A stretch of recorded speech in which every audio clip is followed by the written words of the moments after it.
Welcome into the Unfiltered Soccer live stream presented by Volkswagen. We love the game so much, and we love you all so much that Landon and I are both on vacation, not in the same place, in different places. And we decided we're going to come on and chat to you all because you got a lot to say.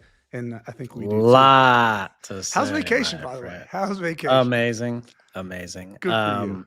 We ordered room service tonight. I'm in Cabo. You're in Salt Lake? Park City. Deer Park Valley. City. Yeah. Ordered room service, lobster tacos, watched the game. Amazing. I love my wife, dude. After I'm like, let's watch the game together. She's like, yeah, let's do it. After 3 minutes, she walked outside. She's just she knows. Yeah, she knows. Whatever. It was almost over after 3 minutes, by the way. Yeah. Jeez. Beat down. All right, guys, as always, follow us on social media, Unfiltered Soccer. Subscribe to the show on YouTube, Apple Podcasts, Spotify, anywhere you get your pods. And we have a ton of questions already and comments.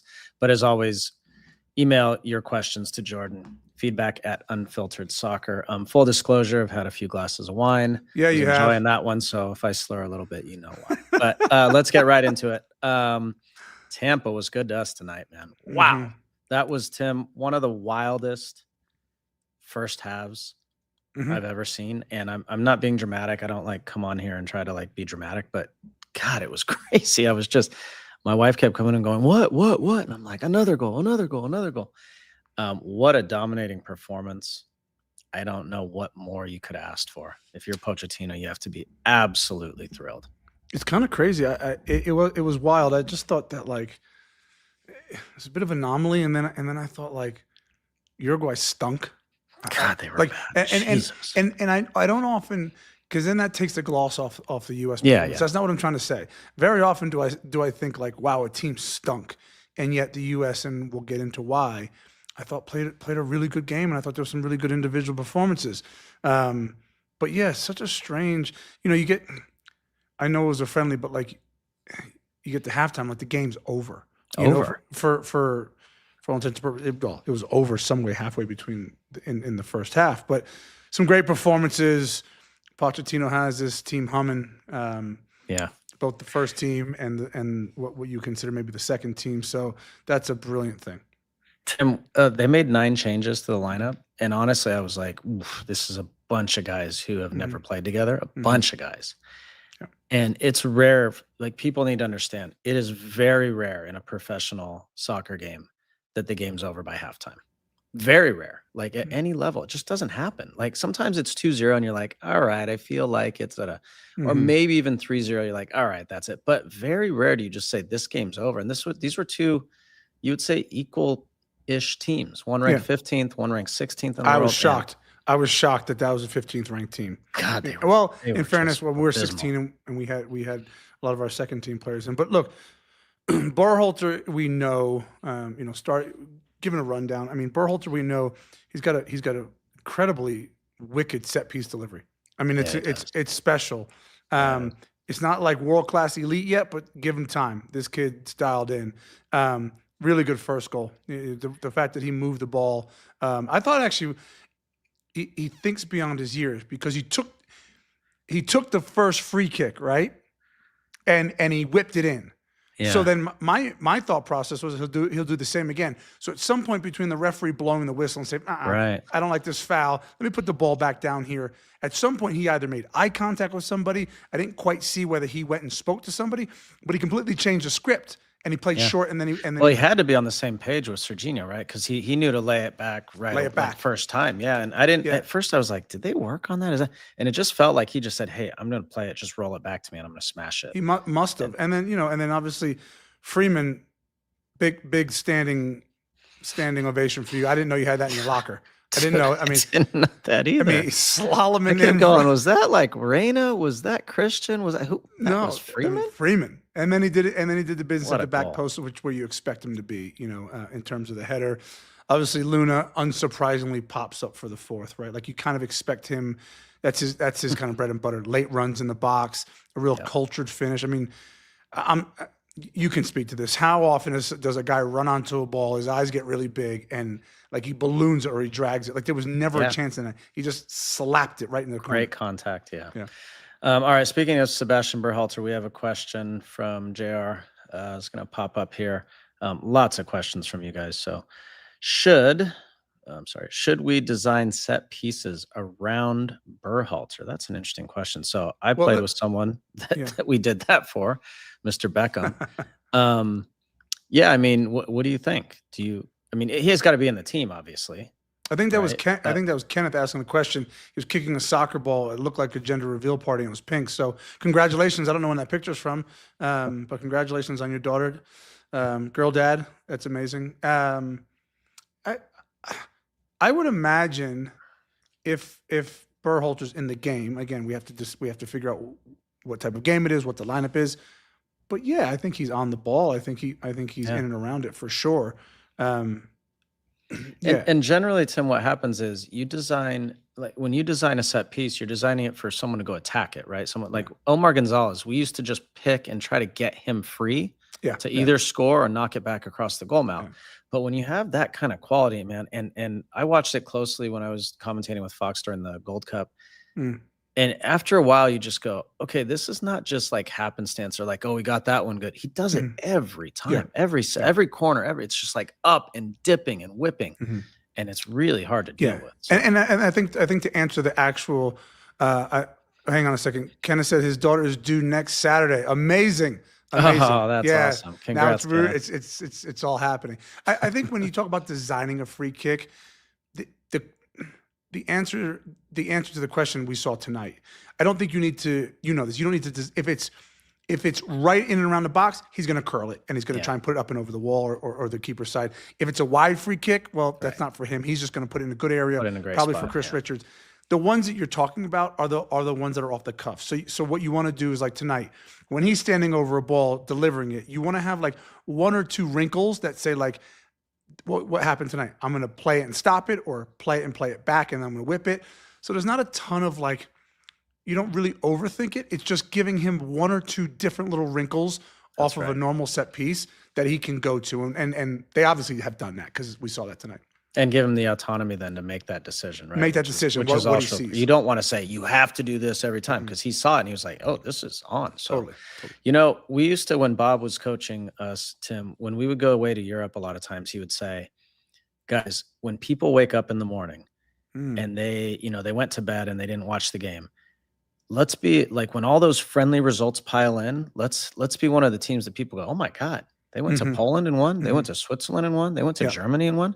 And this was one of those nights, like, people are going to wake up. If you were like, oh, it's a friendly, it's Uruguay, whatever, it's not, it's the quote B team and all this. You're going to wake up and go, what? Yeah. You're going to watch the highlights and go, and not only was it 5, it's not like they scored 3 in the last 3 minutes. Right. It was over at halftime. Totally.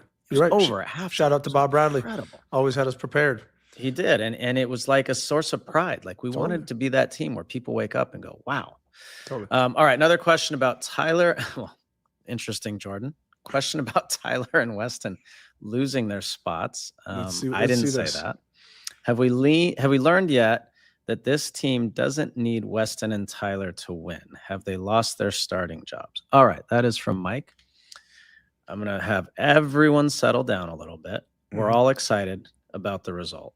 I want to remind people that in a World Cup, you need lots and lots of players. There's very few World Cups where you use 11 or 12 or 13 players. Have they lost their starting spot? I don't know. That's up to Pochettino. But you take all of this with a grain of salt. You do. The games that really, really mattered and meant something, the Gold Cups, the Copa Americas, all that, you put more stock in as a coach than a friendly. You do. And it doesn't mean this wasn't important. I'm not saying that. Sure. But everyone can settle down a little bit. But I would say this.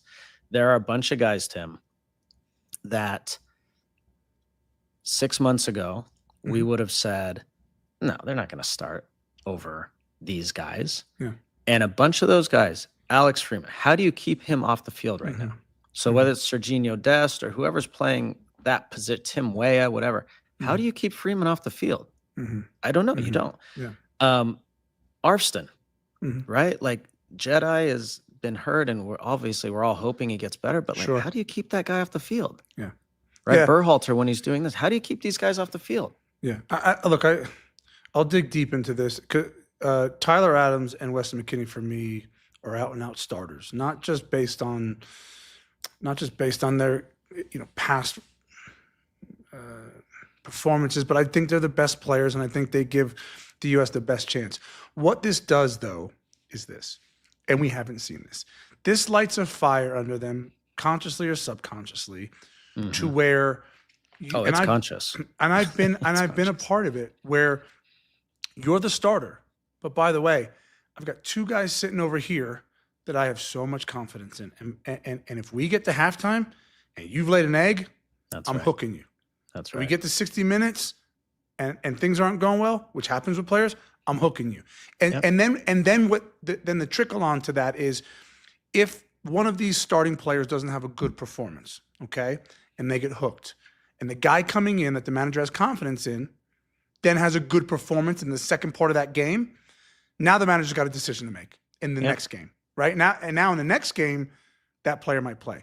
But I think it's a great thing. This is competition for places we've been wanting, we've been hoping for, and it's great. Right. And I tell you what, I'd say the two players who will benefit the most from all this is Tyler Adams and Weston McKennie, because I think they're all the guys they're great players. Yeah, I think they're great players, right. And I think what makes Tyler and Weston great is that they step up to the plate, is that they understand competition, they thrive in those environments. So the more, the better. That's right.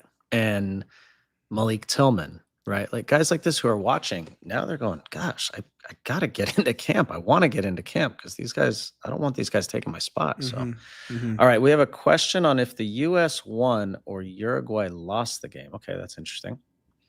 LNT, did USA win this game or did Uruguay lose the game? So I'm going to take a stab at it first. So we played in a ton of games, Tim, where for whatever reason, your opponent didn't show up to play. And I also played in games where I didn't show up or we didn't show up as a team. And sometimes you get away with it because the other team also isn't at their very best. The problem with Uruguay today is they were shocking. Like that first half was absolutely shocking. That's as bad as I've ever seen Uruguay play. And I've probably seen them play 7 or 8 times, like live watching like that in my life. And that was as bad as I've ever seen. And Bielsa, he will not stand for that. So that was bizarre. However, this U.S. team with 9 changes to it were highly motivated. They were not, Uruguay were kind of out there to kind of like, let's go through the motions. Maybe we get a tie like we did in Mexico a few days ago and whatever. And U.S. were like, no. This is a real game, and we're getting after it. And if you show up like that, you will get your ass pounded like that. And that is what happened. And the U.S. showed up and absolutely dominated. I don't disagree. Look, I think the U.S. team won the game. I thought Uruguay stunk on the night, like badly. But I do think in those moments, and I've seen it before, where a team stinks, but they don't get punished for it. And so the U.S. had to go punish them, and they won the game. So. Fair play to them. I'm going to give you a few minutes off if you want to go get some wine, because we have a question for me about emotions from goalkeepers. Tim, do you agree that goalies do not show enough emotion and drive? That has been missing since you left. You let your defenders have it when they messed up. I can't wait to answer this too. I think emotion has gone out of the game. I think that's part of sort of the evolution. And I know this for a fact that managers have tried to take the emotion out of the game to play better football or whatever. But it comes in cycles. Just for the record, and I think Landon, you know this, my yelling and screaming and shouting or not was all manufactured. It was for the moment. Okay, I didn't know. I was just going to ask you that question. Yeah, so meaning like it depended. If you really look back on it, there were times where a guy would get a shot on goal, and depending on what kind of game our left back was having, I might not have a go at him because I know that's going to rattle him even more. Maybe I just say like, no problem, it's my job to save it. And then there were times that we needed a bit of a pick me up. It's just kind of how it was. There were times where you'd have a go at the goalkeeper.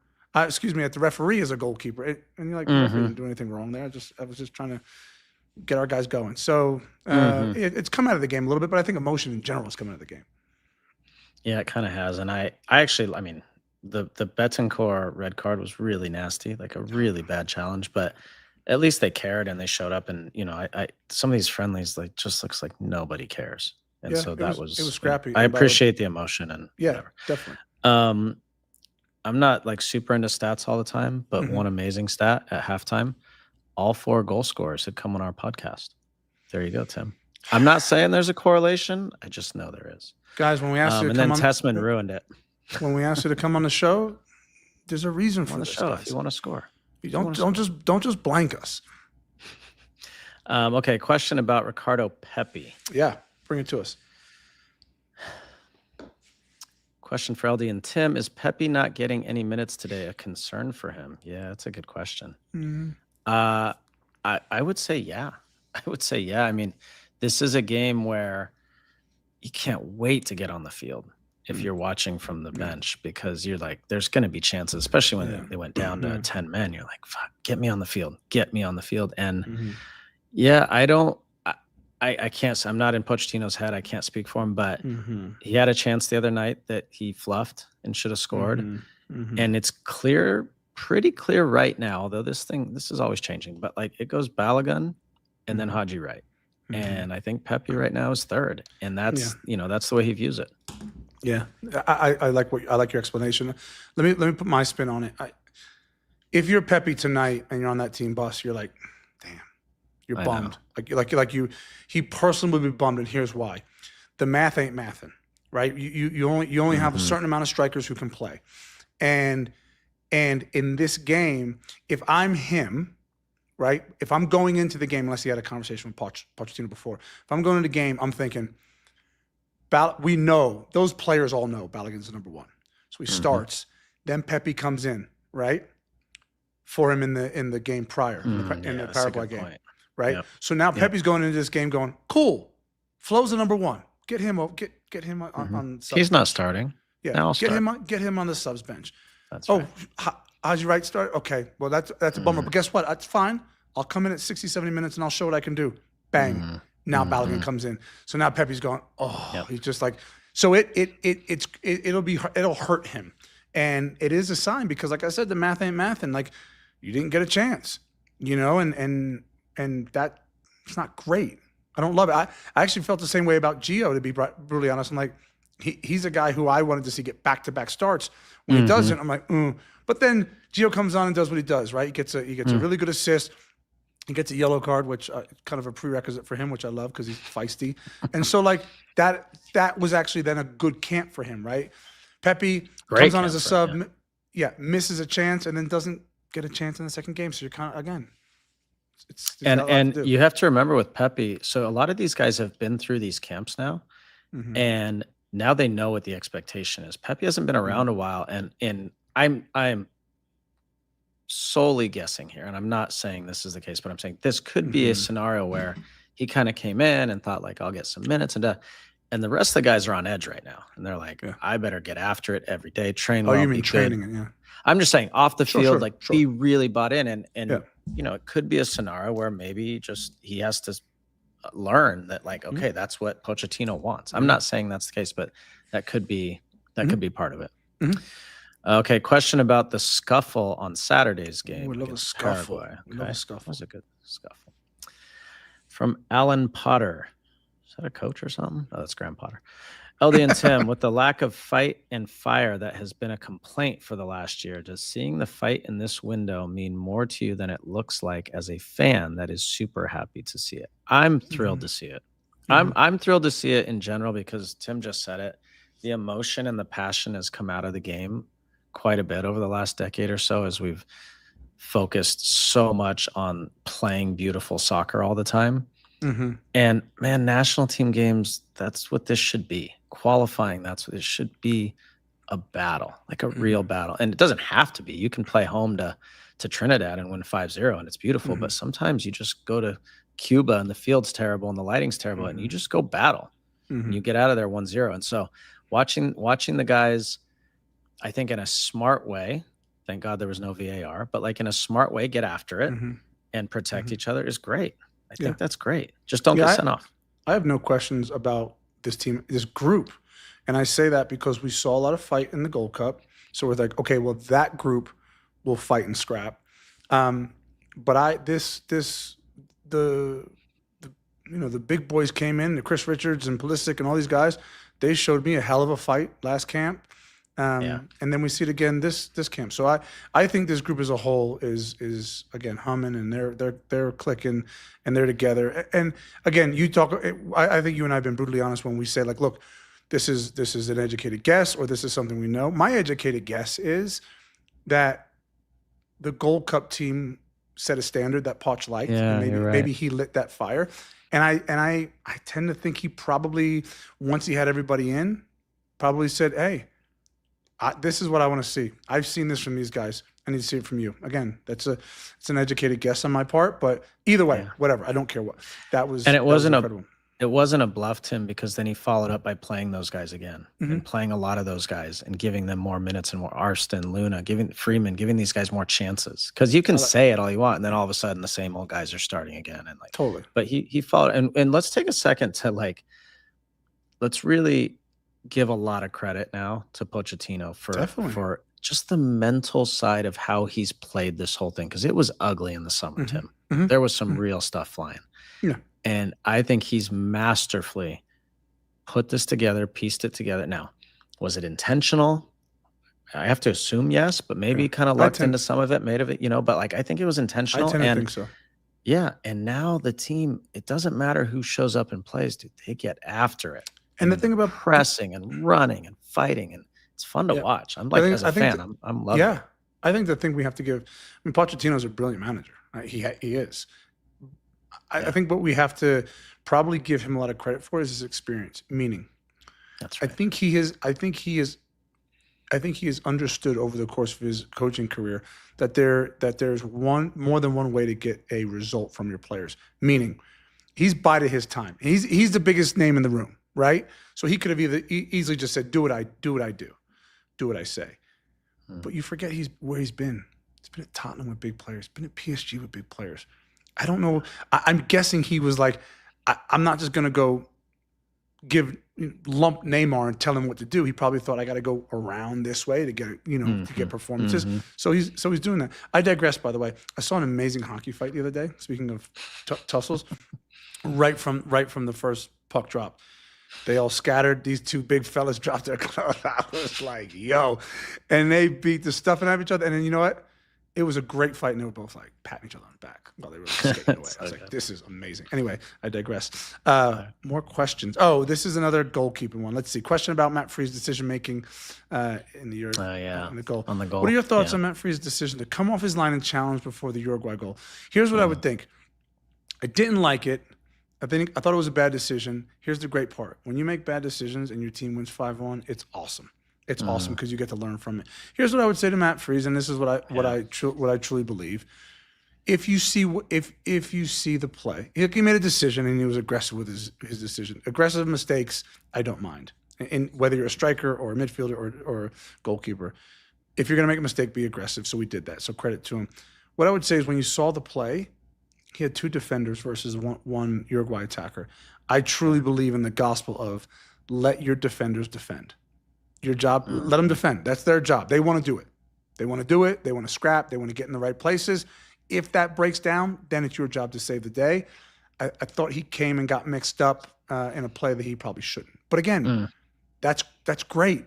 It was an aggressive mistake, and we won 5-1, right? If it was a reluctant mistake and we lose 2-1, okay, this is a whole different kettle of fish. But that's kind of my thought process. And this is, by the way, why he's playing every minute of every game. Because as you've said over and over, he needs to get whatever it is, 12, 15, 20 caps. Because if you do this in a World Cup, you lose 2-1, right? And you cannot do it. So he has to learn. It was the same in the Gold Cup with, was it the Haiti goal? Where he made the mistake, the bad pass. Anyway, it's the only way you learn is by doing it. And so this is another moment where he goes, you know what? We're up 4-0. It's right before half. I'm just going to let my defenders defend and deal with what happens after. So, going back a step, Landon, and I made a note about it. Right. What I liked about this group, and they're clearly the second group, right? It had filtered into the national team where everything was just kind of like blasé. Guys were just kind of coming and going as they pleased, and that sets a precedent. And when the bigger players do it, the younger players follow. And what I loved about tonight is, whatever the scoreline was, 4-1, 5-1, they kept going. They left. There was no egos. It was like, I'm here to represent this. The amount of players that tapped the crest and pulled on their shirt when they scored, that to me, they just kept going. And that the pressing and the fighting and the spirit and feeling like that felt tangible tonight. And so that was a good sign. You know, Pochettino said at one point in one of his press conferences, he said, when I got here, guys would tell me, he said, I talked to Christian and they would say, we want you to change the culture. Right. And in his understanding of that in speaking to him and other people was, I'm not going to change the culture in America. Right. He's like, what are you talking about? Like eating cheeseburgers or French fries? Like, but he didn't really understand what they were saying. And I think what he's done is he's made people proud to play for the team again. He's made people really care about playing, like not taking it for granted to play for the national team. And now it's as bad as it was previously, and it was spiraling and out of control, and it was a habit. Now it's flipped. And now the habit is like, when I get on the field, I run my ass off. Yeah. And it doesn't matter who I am or what the situation is, they go get after it. Yeah. And now that's the expectation. And there's no reason why that's going to change between now and the World Cup. I think it's only going to intensify. That's right. And let's dispel the myth. Players create culture. That's it. Yeah. All right, we got questions. Coaches can too, but but the players have to implement it. Yeah. All right, go ahead. Lots of questions. Questions about Christian Roldan. Okay. Talk to us. What are your thoughts on Roldan? Thoughts on Roldan? It's a cute dog. Is that Smokey? Is it Rock Smokey? Rock Smokey. I feel like that's a Knoxville thing. But anyway, hang on a second. Roldan. All right. What are your thoughts? I mean, I think Christian Roldan is, he does what it says on the tin. He goes about his job. He's an experienced guy. I think a guy who would probably be on the fringe to make the World Cup roster, but I think he will make the World Cup roster because of the intangibles, I bet he trains really, really well. He's a team guy. He's a winner. And he's feisty and can keep the ball moving, create tempo in the midfield. So, that's my thoughts on Christian. Here's what's going to happen. So if it's 26 players, and we'll get to this soon here, whatever, in the next few weeks, months, how do you fill out your roster? And there's always a couple guys at the end who are like, okay, we have enough players in that position, but we want this intangible or this set piece delivery or this in the 90th minute, a 6'6" guy who can go cause havoc in the penalty area or whatever. So you're going to have Tessman, Morris, Tyler Adams, Weston McKennie, Roldan, Berhalter. I don't know if I'm missing anyone. Why are you putting him as a forward? Are you talking about mid? I'm talking about like central-ish midfielders. Okay. And Tillman, he's more attacking, whatever. And maybe I'm missing someone. But you're going to have basically those 6 guys. Do you take 5 of them? Do you take 6 of them? Do you take 4 of them? Right? And if the answer for Pochettino and his staff is we're going to take 5, but now you've got Christian Roldan or Berhalter sitting out there at the end who are amazing teammates, amazing in the locker room, great culture guys, provide something different. In Berhalter's case, phenomenal set pieces. You're up a man and there's 10 minutes left. Yeah. You have all the ball, you're getting free kicks, put him in the game. He can create something. What's the decision making? And maybe he's your 26th guy. And I think that's what Roldan has put himself in contention to be right now. Absolutely. And that's what it feels like to me. Okay. Question on the most important moment of the game. Most important moment. Gio sprinting all the way back to the top right of the defensive third to shut down the counterattack around the 83rd. Yeah, I remember watching that play. And this goes back, David, to the culture piece, right? Yeah. 3 months ago, Gio Reyna wasn't doing that. 6 months ago, he wasn't doing it. 3 months ago or 6 months ago, Christian Pulisic wasn't going into the game with a hurt ankle in Austin to play 10 minutes or 15 minutes. There's been a culture shift, and now guys are desperate to get on the field and desperate to stay on the field. Yeah. And that's the easiest. I mean, that's why that happens. Yeah. That's why. Yeah. Well said. Let's take another question. Question about the defense being short. LOL. Physically short? Don't know. Don't know. We're going to find out. I love Jordan's captions in here. What was the factor on the U.S. not being able to deal with the ball before Uruguay's goal? Maybe missing freakish height from our center backs or Gooch, Omar. Brooks, yeah. Johnny Brooks. Yeah. No, it's a good question. On that particular goal, it was just sloppy. It started with the Matt Freese coming out. They were a little bit disjointed. Sometimes when you get disjointed, and I know this as a fact, and I see it all the time, when you get disjointed as a defense, you lose track of people. And there's a certain there's a certain sort of moxie that experienced defenders have. Forget your height. Where when you're in a scramble or an emergency mode, you scramble and you're in emergency mode. But then there's a moment to be set. And I thought the U.S. actually saw it out, saw the danger. It was just it was a header. They had more numbers. There was more U.S. jerseys in there. Relax, get a fist of someone's shirt, get your arm in someone's chest, and then just go head the ball. They just kind of lost track of people. So I don't think that had to do with physical height. Yeah, I agree with that. All said. All right, so let's talk about, now we have 2025 as a whole, right? We have, I think it's 11 wins, a draw, and 5 or 6 losses, 6 losses Six maybe. losses, yeah. Man, it's been a weird it's been a weird year, Tim, because think about if you go back to the summer and we have receipts on this show of what we felt and what this thing looked like, and we were as pessimistic as they come, and rightfully so. Sure. And now you end the year and you're like, wow, that was a top 15 team in the world we just played. And by the way, the World Cup next year, we're not playing any of the top 9 teams in our group for sure. Right. So if you get the 20th best team and the 35th best team and the 45th best team, chances are like you're going to be very favored in all those games. And so now you look at it and you're like, God, this thing's trending really, really well. Really well.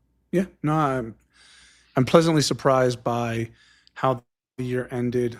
I think the record is good, but I think what we're seeing, the eye test, the performances with the ball, without the ball, the goals that we're scoring defensively, how we're playing, like that to me is what's most important. It really is. Now I like, obviously you want your record to show that you've done pretty well, and they have with those 11 wins. But ultimately I think you come out of this now really confident with your 30 players that you're going to pick your roster from. Like I think Pochettino and his staff can go, cool, these are our best 8 players.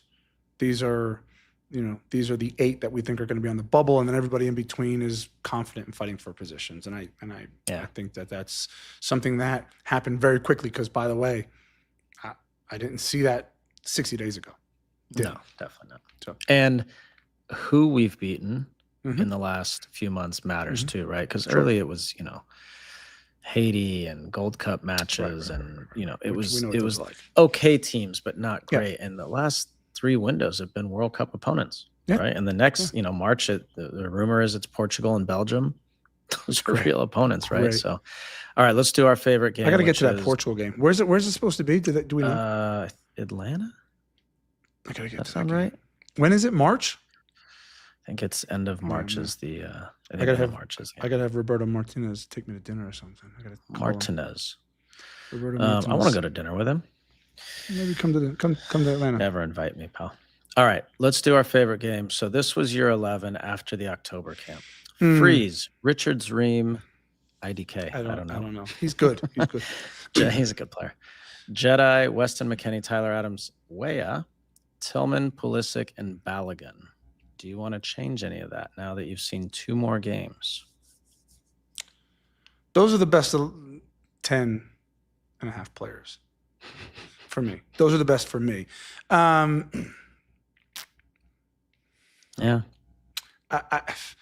Jedi's the one. Jedi plays for me if he's healthy, right? But if he doesn't,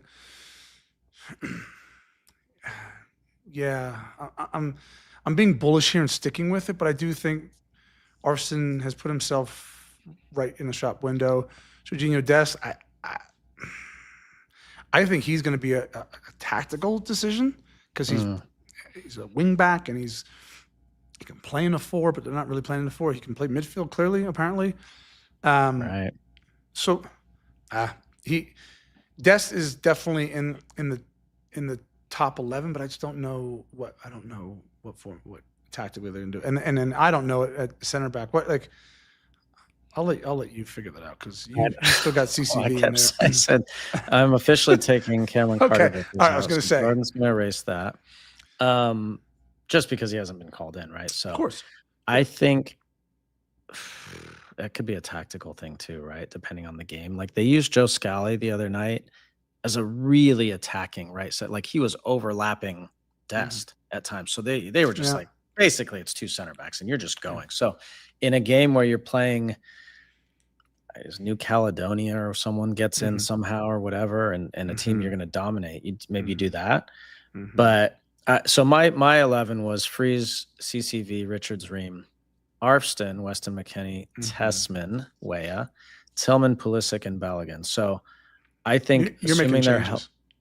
Assuming they're healthy, Tillman, Pulisic, and Balogun stay. But I will say this, Tim, if Gio Reyna shows up in March and plays 2 games against Portugal and Belgium and plays well, and like everything we hear is that the attitude is right and he's committed and all that, I don't know how you don't play that kid. So I'm not putting him in yet. Here's what I would say. I don't disagree. Here's what I would say. I've gone on record. The world has receipts. I'm a Gio Reyna fan. I just think with the time's running out before the first game of the World Cup, right? That window's shutting. I think someone has to play themselves out of the position in order for Gio to get himself into the position. Like I think now Gio can. Yeah. I don't know if there's going to be enough opportunity. Like Gio's not going to start tonight, start in March, like there's going to be other players that get an opportunity, right? And so the players ahead of him or the player ahead of him who gets the opportunity is going to have to play himself out of the position to open up a door. Right now, it feels like that the only guy is Tillman, right? Because Pulisic's going to be on the field, so I don't know who else that is. Okay. Yeah. Right. So it just feels like if Tillman's not in or not in great form or whatever, it feels like Gio's the next guy. Yeah. Yeah. I think. I mean, it could be Luna, but I just there's so much quality. So it's hard to keep him off the field. It's great. Yeah. It's great. All right. So getting back to mine. So I'm gonna say I have no clue who the third center back. I don't know. So who is it? I don't know, dude. I have no idea. Here, go ahead. Yeah, go on. No. What? I was just gonna say, because you talked about some of the overlapping runs and all that. There's a caveat here, and I'm speaking to someone who's done it at the highest level. When the fur starts flying, okay. Yeah, you're right. And we're playing a few of the big boys. There's probably I was gonna say 10. There's probably 8, 9 players that I'm going, go sit over there. Keep your boots unlaced. You ain't getting on the pitch today. This game's too big for you. Yeah. I don't know how I don't know how else to say it because it sounds disrespectful, but like some of this stuff is good and we're getting some things from the friendlies, but when the fur starts flying. Yeah. So at that point, you're only picking from you know what that was players. for me, Tim? That was being there at the World Cup in Qatar in 2022, the group stage games, and obviously England's a good team, whatever. But then playing Netherlands, and I was like, oh, this is a whole different level. And in fairness to our team at that point, a lot of those guys were very young and inexperienced, and much more experienced now, for sure. Yeah. But like when you have Cody Gakpo running at you, and you've got Xavi Simons, and you have like these are like real world-class players, right? Some of these guys, and so then I get it, and you're not going to have 60% of the ball, and you're not going to be creating 12 chances a game, and all that. So I get that. Yeah. But I guess to finish up, I think so. I'm going to put Weston McKennie back in next to Tyler Adams. I do think that'll be okay. I think Arston is going to start. That's just my gut. I in think place Anthony of Robin. Yeah. Anthony Jedi. I mean, Jedi, I think, is the better player. Yeah. Not by a ton, to be honest. I mean, Arston, if you put him in Fulham and he was doing the same thing, you'd be saying, oh, damn, he's good. He would. Yeah. And so I just don't know what's going to happen with Jedi with his knee. So that's that. I hope he's back, but I think it's going to be Arston. And I honestly think at the rate he's going, it's not recency bias because of tonight. Is Freeman, I think, is going to find a way because he's just been so good. He's just been good. Everything you ask, players, Tim, where it's a young player and you're like, okay, but let's see if he can do it the next jump. Yeah. And can he do it at the next level? And can he do it? And every time he's passed every test. Yeah. He has. He's passed every test.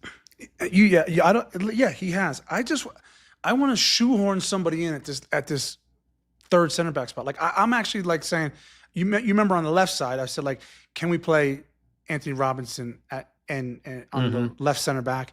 You have 2 lefties, so that doesn't really work. But then Chris Richards and Tim Ream somewhere in there. Now Chris Richards has kind of shown he has to play in the middle. Like, could Freeman not play as a right-sided center back with a Maybe. wing back? Maybe. On the, I mean, maybe, but time's running out. I don't know. I want to shoehorn one of these but guys. Then you lose his ability to go forward. I mean, it seems like you saw what he did tonight. But I'm just trying to get our best players on the field. That's what I'm trying to do. And like, can you play him at right side center back and Serginho Dest as a wing back, right? And then you get yeah. I don't know. You know, because I'm also thinking again. You and I talked about this last camp. This is also a tactical thing.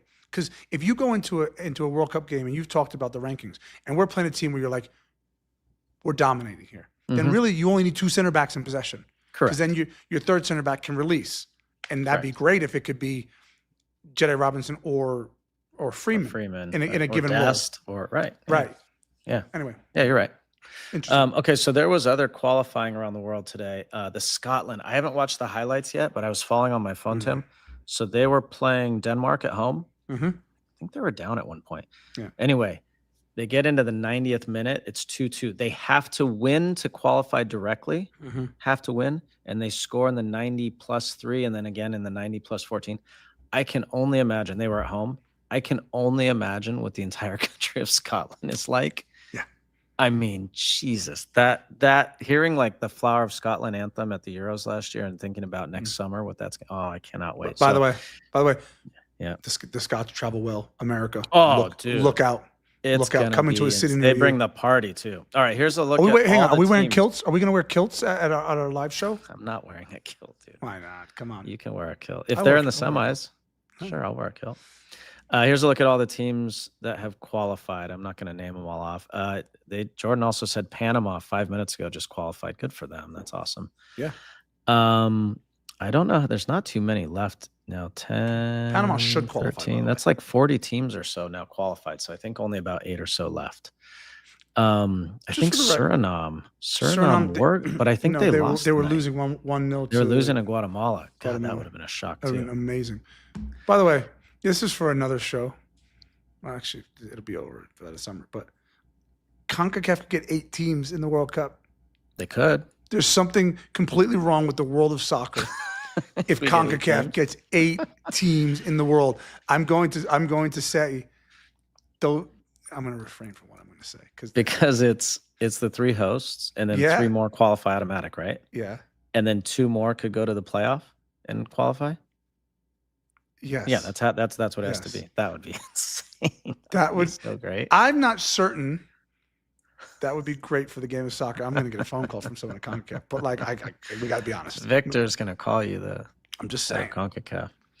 If it pumps more money into CONCACAF, that would be great because then I think it's great. Yeah, you love it. Okay, so coming up, so all those teams have qualified. There's I think 8 or 9 if I'm doing my math right there left. And that won't be for a little bit, but I will actually be at the draw. Are you going to the draw? You're going. No, I don't think I am. Oh, you're not going. Okay. We're doing a live stream, but I'm not. We're going to do a live stream right after the draw. So after the draw, I think it's the draw's I think at noon Eastern. They do it early. So I'll be there in the room where it happened. And then at 3 p.m., we'll be doing a live stream to break it down. Eastern time. 3 p.m. Eastern. That's going to be so fun, dude. I cannot wait to like break all that down. We might be on for a few hours that day, guys. So if you want to turn it off, you can. Your hair looks great. Well, now, but it also looks good on that graphic. Did they put they put hair on me? Let's go. Like now that I have hair, they're doing all my whatever, like when you do an appearance or you have cards printed or all that, it's all with me bald from before. So I'm like, dude, we got to get new graphics. All right. It's amazing. Dan Armelli, as shout always, out to Dan. Me up. Wait, what's the kids game where you could do like not Mr. Potato Head, but that's actually quite funny. Where you could do like the face and then you could do like the hat, the hair, and then the beard and the mustache. And I don't know. Shout out to whatever I'm that sure is. this is what people want to hear us talk about. Yeah, it's fine. All right. That was fun. That's good, man. Really great night. Really, really great night for U.S. soccer. Great way to finish the year. That was an early Christmas present for all of us.